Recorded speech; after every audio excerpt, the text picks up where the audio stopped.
Moscow was a military campaign that consisted of fighting on a 600-kilometer or 370-mile sector of the Eastern Front during World War II. It took place between October of 1941 and January of 1942. 2 million German attackers were up against at least 1 million Soviet defenders, and that's not including civilians that fought. The German plan under Field Marshal Fedor von Bock was initiating a pincer movement on Moscow. And initially this went very well as German tanks raced across the western USSR. However, by the middle of October, things like heavy rain and snow were turning the roads into a muddy mess, and tanks got stuck, supply lines were hampered, and the procurement of fuel and winter clothing became more and more difficult. The new introduced Soviet T-34 tanks were also coming out, and with their additional armor plating, they were hindering the German war machine. The Germans, however, continued to push on, taking huge losses as they did, with the intent of capturing Moscow. Stalin then placed General Georgy Zhukov in charge of Moscow's defense, and Zhukov put the entire population of the city into building defenses such as earthworks and a defensive perimeter, and then staffing that with troops that were going to defend the city. By the end of November, the ground froze up, and this allowed the Germans to begin to move again, and they were able to get within about 20 miles of Moscow. However, as the winter deepened, and the effects began to ravage the German army, and it's kind of interesting, do military leaders blame the Russian winter for their failures instead of the fact that they were beaten by the Russians, whom they considered inferior? I don't know, it's just something to think about. By early December, the Soviets were able to reorganize fully, and they began to bring in reserves and counterattack against the Germans. Since they were fighting for their homeland, they had a deep bench of reserves to draw from and had short supply lines. They were able to successfully fight back against the Germans, who were kind of surprised that they were able to do so. By early January, the Soviets managed to push the Germans back 60 miles before stopping due to logistical problems that they were having.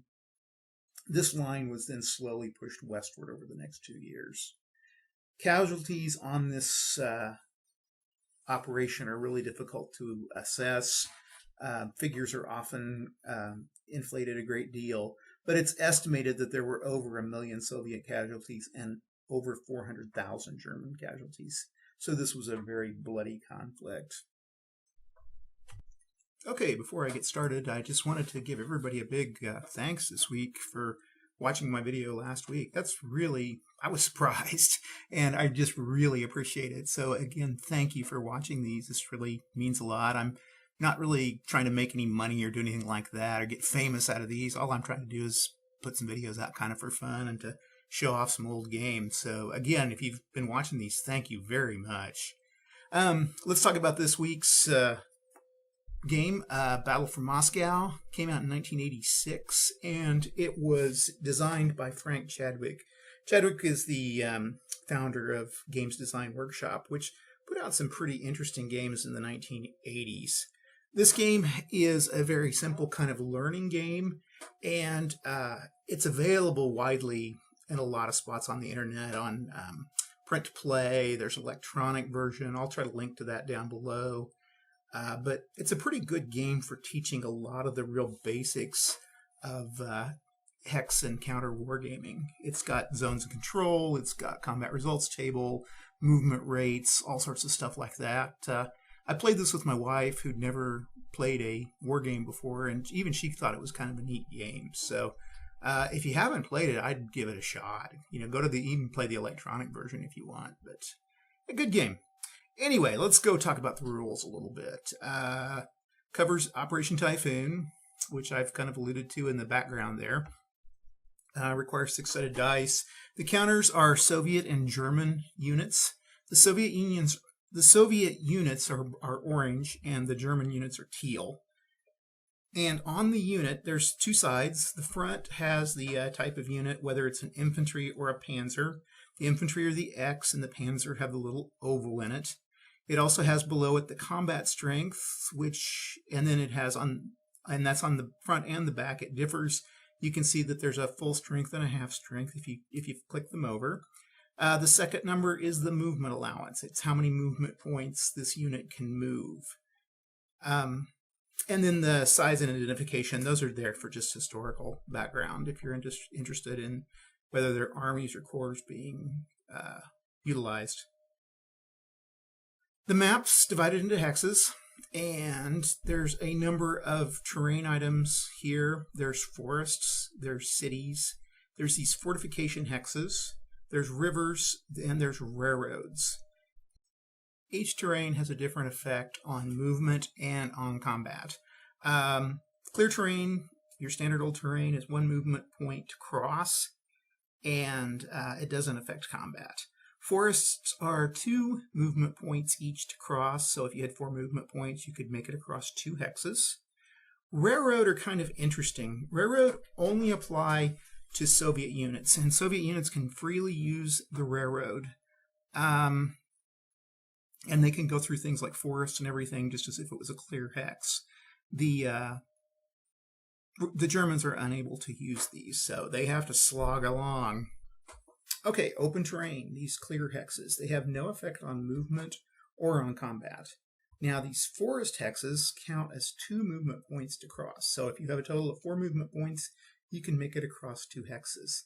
They also, on the combat results table, shift the odds 1 column to the left. And when we look at the CRT, you can see that. Here we can see this column of 2-to-1 odds would become 1-to-1 odds.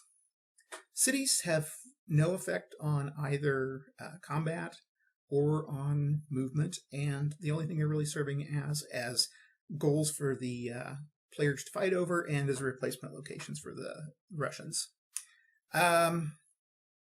Major cities like Moscow reduce the odds by 1 column, just like forests. A defender can avoid combat in these by just converting the damage reduction to a 1-step loss. So, before an attack, the defender, in this case the Russians, can avoid the roll of the dice and just take a 1-step loss. And so they can avoid the possibility of a total elimination. Fortifications, they don't have any effect on movement. However, like forests and like Moscow, they reduce the odds by 1 column and this is only for the Russian defenders. They don't affect the Germans at all either way. Rivers reduce the odds by 1 column also if all of the attacking units are across the river. So if you can make it across the river with 1 unit, you can fight normally. As these guys, for instance, this German guy here can attack normally since he's on this side of the river. Railroads, only used by the Russians. The Germans can't use them, and they treat these hexes as open or clear hexes. Stars and the crosses here, those are just places where you're setting up units or units are coming into the game. So how to play? There are 7 total turns in the Battle of Moscow, and each turn representing 1 week. There's an exception to that. Turns 3 and 4 represent 2 weeks because the mud is just slowing everything down to a standstill. And you can see up here the turn records chart, and it shows where those mud phases or those mud turns are. Each turn is divided into 8 phases, and they're performed in a real exact order. And all actions in one phase have to be finished before you can go on to the next phase. You can't skip phases, you can't go backwards, you can't turn these around. So the first 4 phases are the Germans' turn, and the last 4 are the Soviet players' turn. The Germans' turn involves phase 1, which is when you bring in replacement units, and you bring them in over here on the left side of the map, or if a unit is at half strength, you can bring it back up to full strength. The Panzer movement is the second phase, and all these Panzer units can move. The infantry units cannot. Then begins the combat phase, and this is when all of the units attack, and we'll go through combat here in a little bit. And finally, there's a second movement phase, and in this one, all units, infantry and panzers, can move. Now, even if the panzer has moved before, it can move again. That's kind of showing the mobility of tank units. Then the second player turn is the Soviet player turn, and the Soviet begins with a replacement phase. They can bring units in over here. Then there's a rail movement phase. All Soviet Unions, if they begin on a rail line, they can move anywhere on the rail line. Here I was saying before that they treat these rails as single movement point to cross, but they can move all along a rail point if they follow the rail, if they stay on it.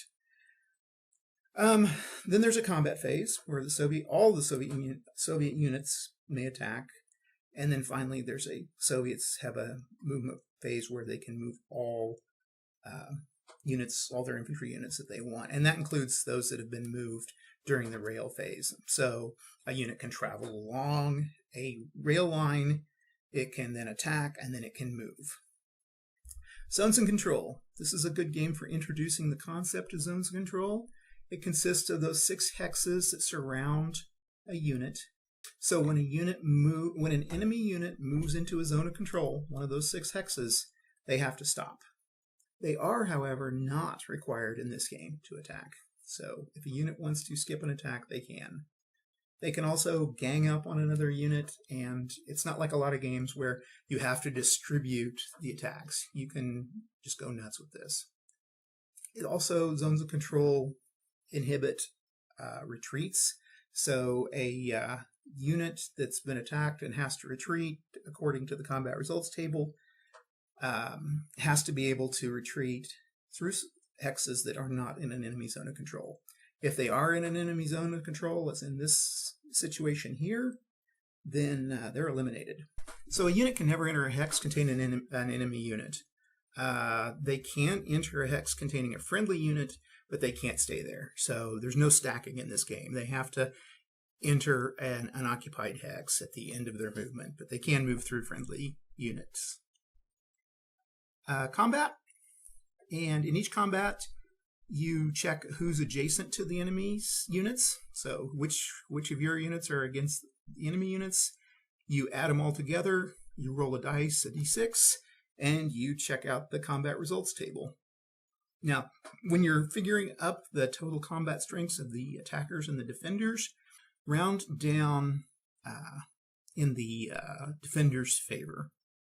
So if you have a strength of 16 attacking a 4, that'd be 4-to-1 odds. But if you had say 15 strength points attacking the 4, it would only be 3-to-1. You have to apply the results immediately, and if the unit is forced out of the hex, say by either elimination or it's forced to retreat, then one of the attacking units can move into that hex. So this really helps the German player out when they're trying to push their way across the board. There are maximum and minimum odds. The maximum odds are 6-to-1. Anything greater than that is considered 6-to-1 odds. The minimum odds are 1-to-1 odds. You cannot make an attack at anything lower than 1-to-1 odds. So you can't make an attack of lower than, say, of 1-to-2 odds, like a lot of games have. This becomes important when, say, you're attacking across a river, a unit is, and they normally would have 1-to-1 odds. If they went to a 1-to-2 odds situation, they would be unable to attack. So if this 4-to-4 unit was attacking across a river to this 4-to-4 unit, the attack wouldn't go across because you're going to be shifting that column to the left here. Results, there's several. If a DE means the defender's eliminated and the attacker can move into that hex. If there's a DRL, the defender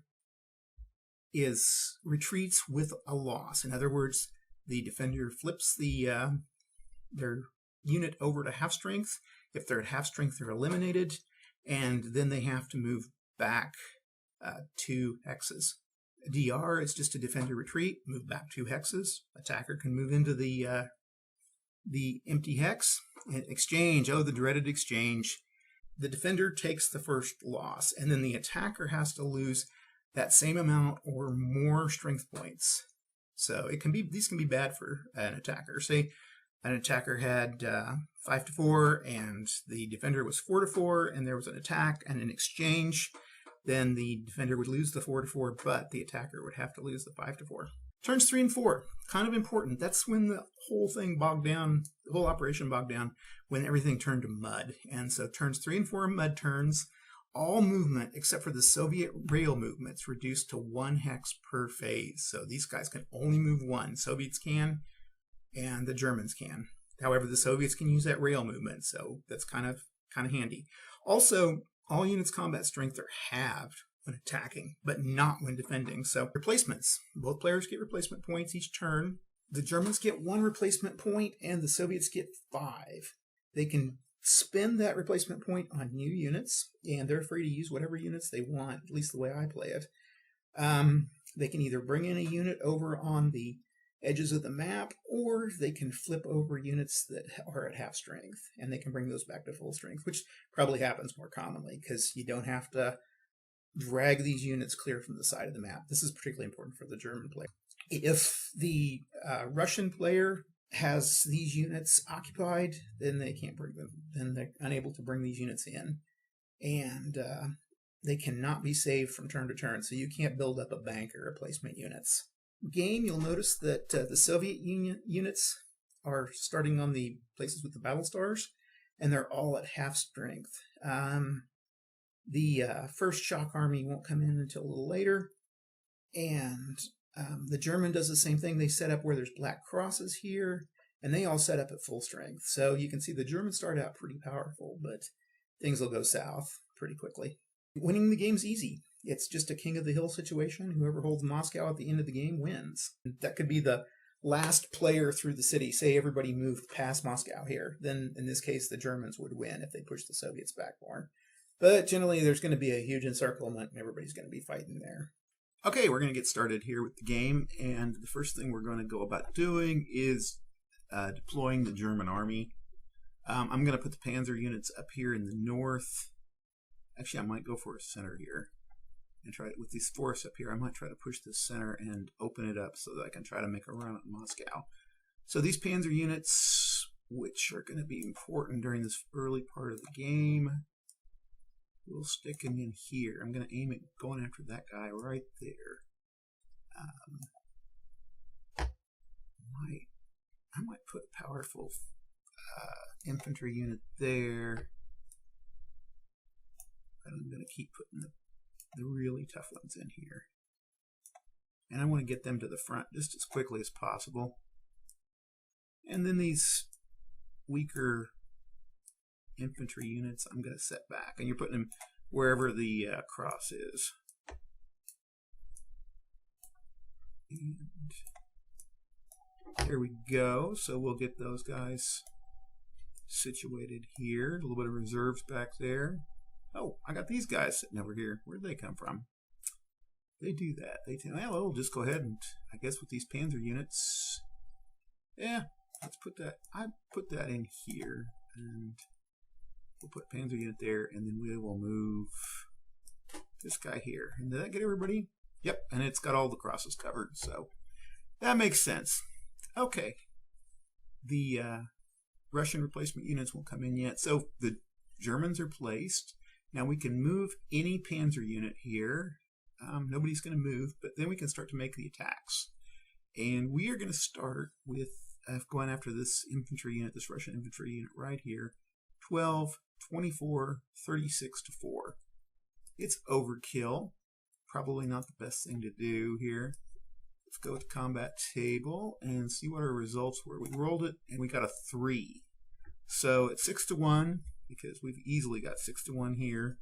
With a 3, it's a defender eliminated. So this guy is removed. And we can move into place here. We probably should have put a 12 up here so we could have just rolled up this line, but that's okay. So we've done those 3. Let's go with these 18 to 4. So that's going to be 4 to 1 odds. And 4. 1, 2, 3, 4. So DRL, defender takes 1 loss and retreats. Since these guys are at half strength, so you can see if you flip them here, they're normally 8 to 4. He's going to be eliminated. Should I move in? I don't think I will. I think that's going to squeeze me a little. Well, hell. You only live once, right? Okay, now then, this guy's did attacked.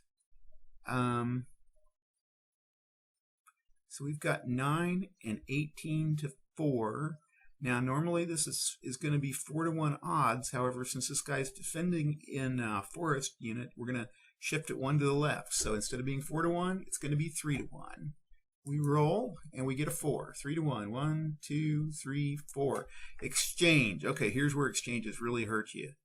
The Russians only lose 4, but the Germans are going to have to lose 9, and those are those Panzer units, which are so nice. So we'll get rid of that. Okay, let's go here. We've got 8 and 8 to 4. He's in a clear hex, so 16 to 4 is 4-to-1 odds. 4-to-1. Defender retreats. Okay, so he gets go back 2, and we're playing the solo, but normally the attacker could determine where the retreat was going to be. Okay, and then finally we've got 7 and 7, 14 to 4. So normally that is going to be 3-to-1. However, since he's in a forest, it's going to be 2-to-1.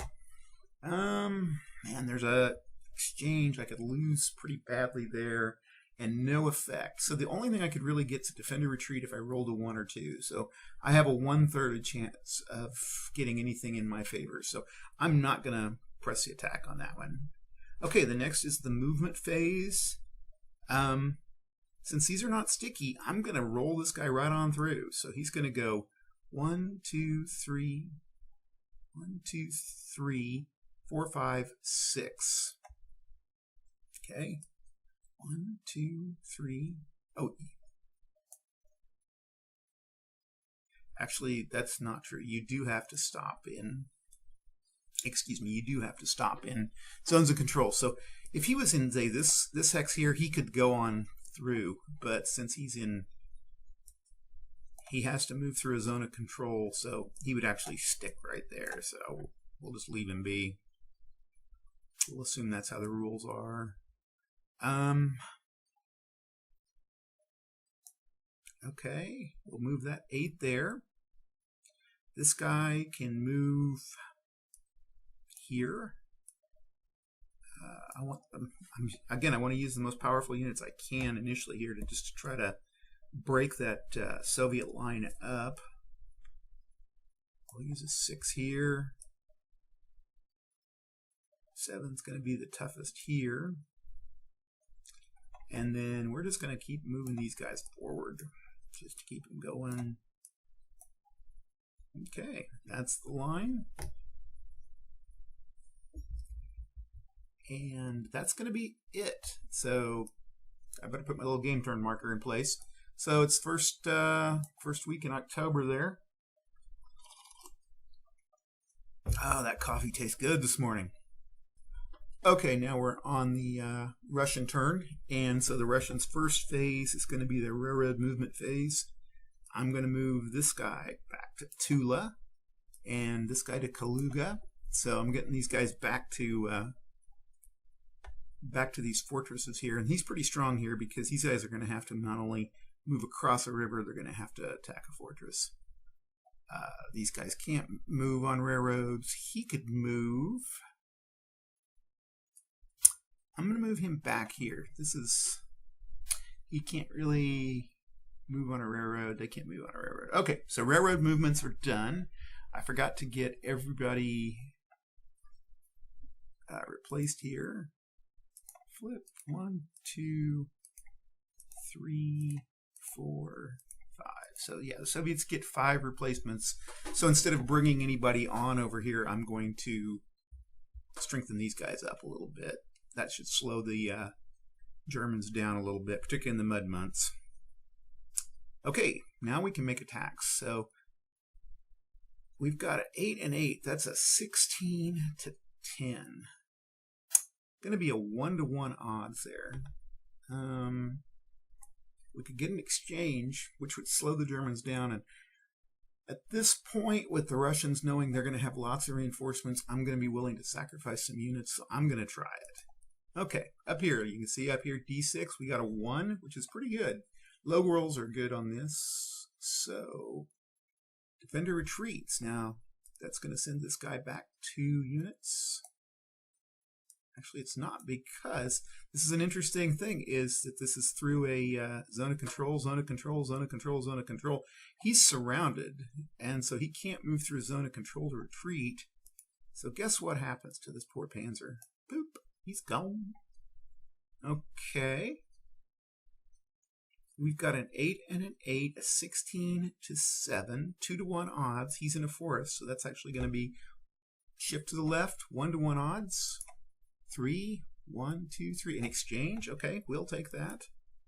I'm gonna delete him and delete him. And yeah, if you can reduce these units down, 1-to-1 here, 2, 1-to-1, 1 2 exchange. That's fine. Delete and delete.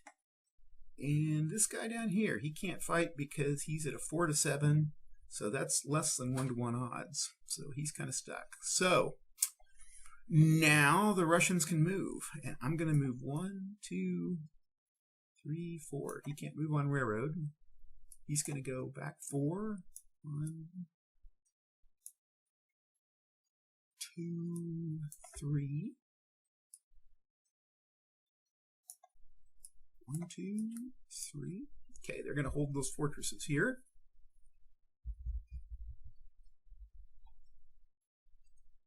And that is the end of game turn 1. We go to game turn 2. And this is the 2nd October turn. 2nd week in October. The Russian panzers get to go first. Oh, we get a replacement unit. So, I'm sorry, the Russian panzers. The German panzers. And it doesn't say in the rules what sort of replacement unit you can get, so I'm going to go with a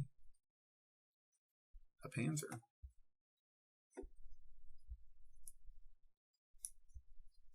Okay, so we've got a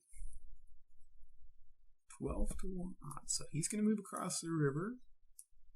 He's going to go here. He's going to go here.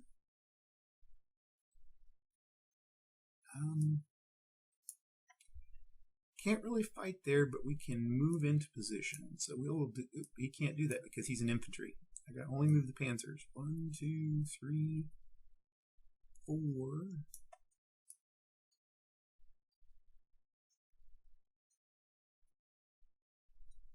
Go there, so he can at least get the odds from the river.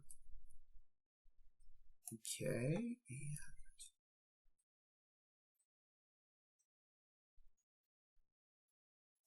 I'll get him in the open. Okay. Panzers get to go. Now we get to do our attack phase. Since we've got some guys on the river, this side of the river, they can fight just normally. So we've got 12, 24, 36 to 8. So 2-to-1 or 6-to-1 odds. It's actually going to be 5-to-1 since he's in a fortress. And we get a 2. 5-to-1, 2. Defender, retreat, and takes 1 loss and retreats. Okay? So since he's at 8-to-4, we can flip him and then move him back 2. And I'm going to have this guy go right on through. Okay? 19-to-4 is going to be 4-to-1 odds, but we shift 1 because it's in a fortress to 3-to-1 odds. Roll it and get a 3. 3-to-1, 1, 2, 3. Defender retreats. And we will pop right there. Finally, we've got 2-to-1 odds here. No modifiers. 1, 2-to-1. Defender retreats. And I'll pop right there. Okay, now we can move everybody.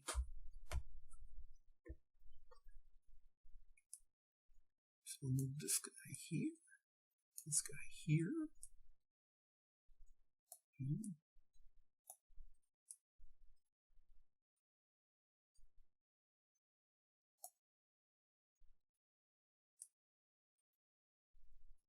We can't move that far.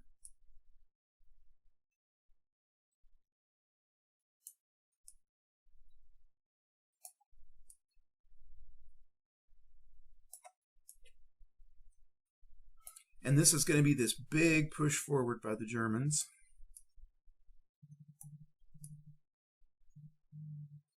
This will sadly be their last time they're really going to be able to push that far forward, because everything's going to turn to mud in another week.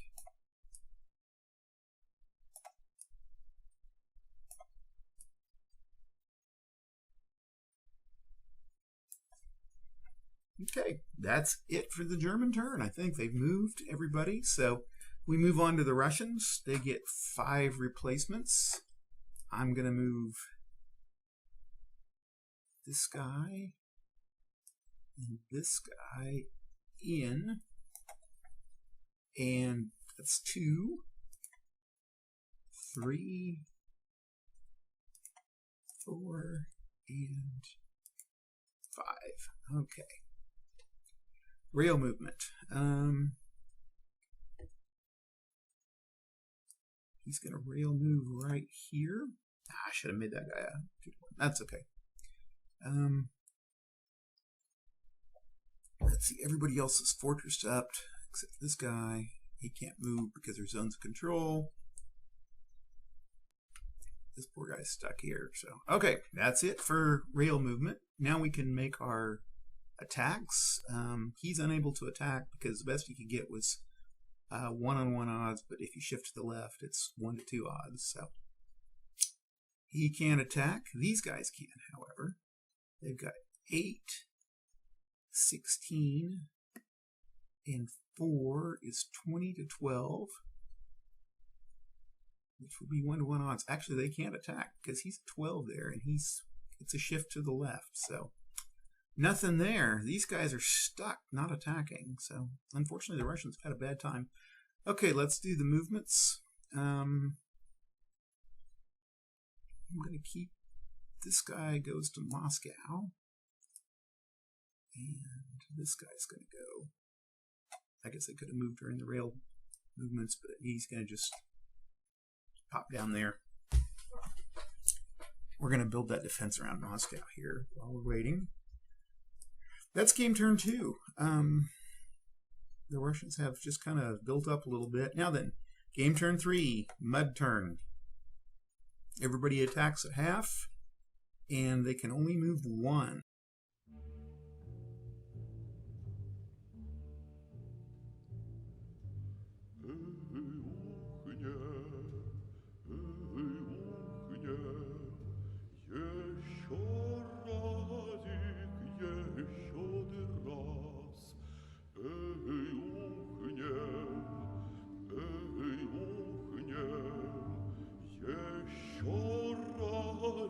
Еще разик, еще не раз.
finally, last game turn of the game. Somehow the Germans are going to have to push through to Moscow here. It might be really hard. But we will play it out and see how it goes. Let's give them a reinforcement. And we will move our panzers into place. They can actually do something this turn.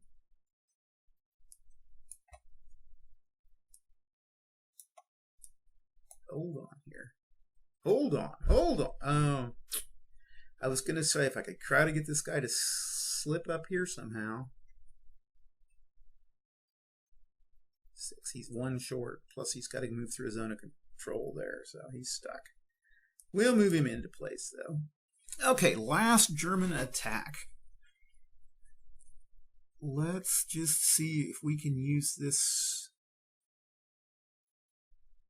We'll go right after this guy. This is going to be, don't have the odds there, but we have 10 and 12, so we have 22 to 8, so it's going to be 1-to-1 odds. 2, exchange, delete, and I'll let him move into place just for, yeah, I'm going to let him stay there because, okay, 10, 20, 29 to 8.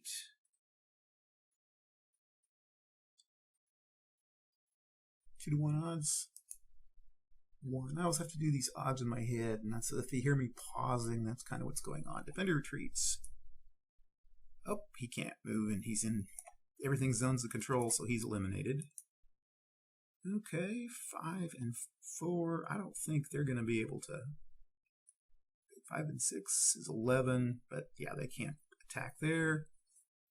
7 and 5 is 13. That's going to be 1-to-1, but can't do much there. We got 1-to-1 out here on the east through exchange. So there went that Panzer group. Here went this guy. So the Germans pretty much lost it. We can move the Russians. I guess the Russians could do a little bit of movement and fight off some Germans, but I think everything's over but the crying. So that's pretty much the game. And that wasn't the best play I've ever seen in this game. I think my German players didn't do too well. I didn't play them very well. I have seen the Germans hit the Russians pretty hard, and with some luck, they're able to punch a hole and move on over to Moscow. If you can get 2 of these Russian spaces opened up, you can, or actually you need 3 opened up, then you can push through, and then you just run as hard as you can to Moscow and take it before reinforcements are able to come in. If it doesn't happen within about 3 turns, the game's pretty much going to go to the Russians. And I have actually, usually you can see the Germans make it a little further over here, and you're really fighting to keep Moscow open. One thing I have noticed in this game that's kind of helpful, and if you play against the AI on the online version, which I've got posted down below, one thing that's kind of cool is you'll see attacks going on against the Russians. They'll take a flip, and then they'll move a unit out and move a unit in, and then they'll let's say this guy gets flipped and this guy goes back. He gets his reinforcement, and they'll continue to do this. They'll continue to cycle them through, which is kind of an interesting tactic in the game. All in all, I really like this game. I don't know why. I think it's just real interesting. It's small, it's simple, but it can play out either way if things run just right. And I think a good player on this game, a good German player, could win a lot more than I do. But again, if you're watching these videos to see good gameplay, I'm afraid you're not really going to see it from me. I'm not the most brilliant tabletop gaming tactician on earth. So anyway, thanks again for watching. I really appreciate it, and I'll continue to put out games. If you know of any games that you would like to see me play, let me know, and I will try to put them up. Not only war games, but I'll also do Euros or any other types of games that if I have a copy of it, I will put it up. So thanks again. Talk to you later.